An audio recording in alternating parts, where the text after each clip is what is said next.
faut-il poursuivre les évaluations nationales de certaines classes d'âge? Les évaluations qui ont lieu en ce moment, CE1, CM2. C'est une annonce que je ne ferai pas ici, que le candidat à la présidentielle se réservera de faire. Mais incontestablement, ces évaluations posent un énorme problème de fonctionnement de l'école, prennent beaucoup de temps. Vous êtes en train de nous dire qu'elles vont probablement être supprimées. Je ne vous ai pas encore dit ça, je vous dis qu'en tout cas, je fais partie de ceux qui considèrent et qui diront au candidat la réalité de ce que c'est. En plus, je pense, comme pédagogue, qu'il y a une faute considérable dans cette affaire. C'est de considérer que l'évaluation n'est pas le cœur du métier d'enseignant. En réalité, l'évaluation est le cœur du métier d'enseignant. Mais vous évaluez toute la journée, vous évaluez à chaque heure.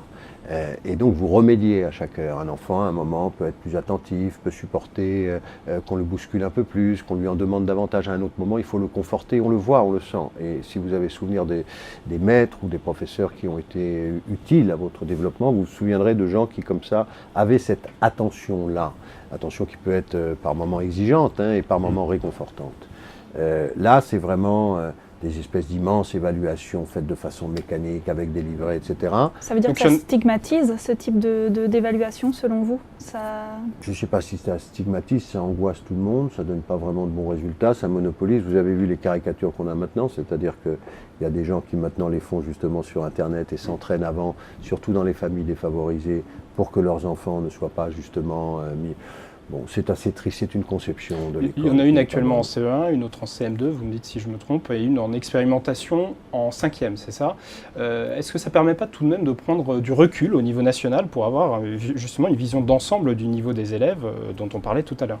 C'est pour ça que c'est une question qui est évidemment compliquée, vous avez raison.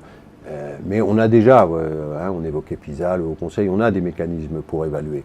Moi, je ne suis pas contre toute évaluation, je ne suis pas contre un pilotage du système qui connaît mieux ce qui se passe dans le système.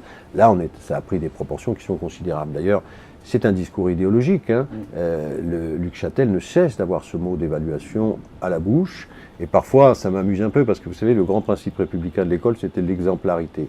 Autrement dit, c'est le principe kantien dans le fond très traditionnel, c'est quand même difficile de demander aux autres ce qu'on ne s'impose pas à soi-même. Vos parents ont dû vous rappeler ça quelquefois. Mais alors là, quand même, parce que si on évalue la politique éducative de M. Chatel, vous l'avez évoqué à travers les chiffres, c'est une catastrophe.